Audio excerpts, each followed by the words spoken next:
Assalamualaikum warahmatullahi wabarakatuh. Akhir-akhir ini ya kita merasakan sebagai warga negara Indonesia dan bangsa Indonesia sedang mengalami kesulitan akibat pandemi COVID-19 ini ya. Dan hampir semua saling salahkan, baik di antara masyarakat dengan masyarakat, antara masyarakat dengan pemerintah. Terjadi ketidaksepahaman, terjadi ketidaksesuaian pikiran dalam menghadapi COVID ini gitu ya. Dan itulah salah satu yang sebetulnya menurut saya mempersulit atau memperlambat penanganan COVID di Indonesia gitu ya. Mari kita lihat contoh yang telah terjadi di luar negeri yang dianggap mulai berhasil. Beberapa waktu yang lalu saya membaca berita bahwa Inggris itu sudah mulai mampu menyelenggarakan sepak bola yang dipenuhi penonton di stadion. Penyebabnya adalah 70% rakyat Inggris sudah divaksin, gitu ya. Demikian pula dengan Brazil ya, itu jumlah pasien di rumah sakit berkurang sekitar 95%. Penyebabnya adalah vaksin yang dilaksanakan di Brasil itu sudah mencapai 70% juga gitu ya. Ada keberhasilan di situ. Demikian pula dengan Cina dan Amerika Serikat yang jumlah penduduknya itu kalau digabungkan itu miliaran. Mereka juga mulai berhasil karena 50% rakyatnya sudah melaksanakan program vaksinasi itu ya. Sementara di Indonesia itu baru sekitar 7% rakyatnya yang divaksin. Atau kalau dikira-kira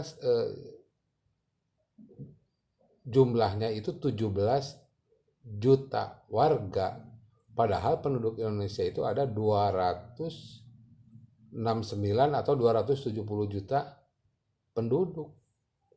Itu baru hanya sekitar 7%.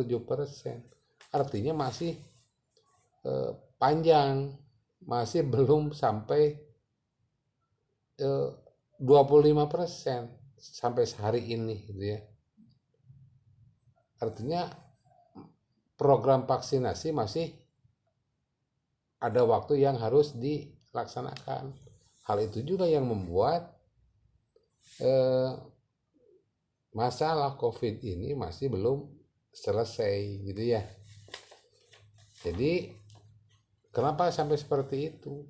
Saya melihatnya ada ketidaksepahaman, ada keributan di antara lapisan masyarakat yang satu dengan masyarakat yang lain.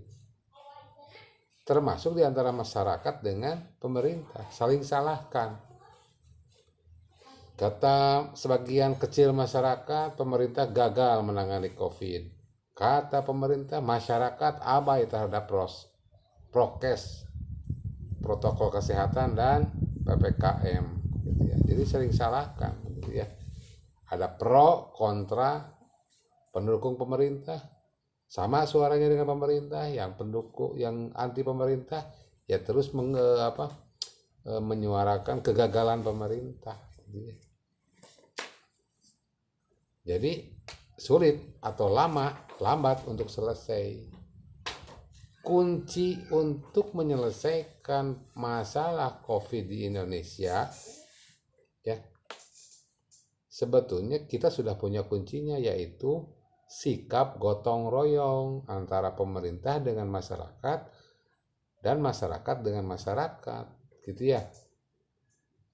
Bergotong dalam hal apa? Dalam hal mematuhi protokol kesehatan, dalam mematuhi PPKM, PSBB atau istilah lain yang membuat kita untuk tidak berkerumun dengan tetap menjaga kesehatan gitu ya. Kemudian sukseskan program vaksinasi seperti negara-negara lain itu hingga mencapai 70% bahkan 80%. Dengan 70% atau 80% maka akan terbentuk herd immunity ya, kekebalan kelompok, sehingga lebih kuat, lebih kebal dan lebih mampu untuk menghadapi COVID-19 ini gitu ya. Kita punya kuncinya gotong royong, tetapi orang lain ternyata yang lebih dulu bergotong royong dengan masyarakatnya.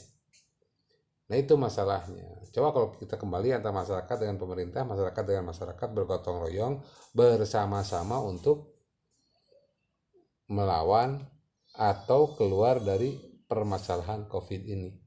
Insya Allah dengan bekerja bersama, bergotong royong, kita akan keluar bersama-sama sebagai pemenang dan